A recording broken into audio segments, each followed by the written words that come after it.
Hello everyone, in this video I'm going to show you how to create a YouTube Kids profile for your kids. So all you need to do is go to Google and write YouTube Kids and then go to the first link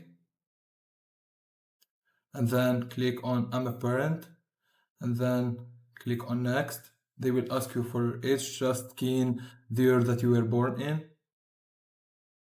submit, and then you need to watch Now this you can video sign or you in can and click on show text.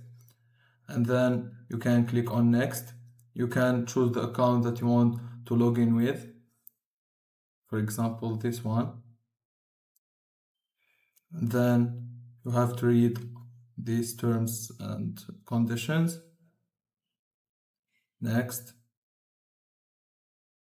you are redirected to enter your password.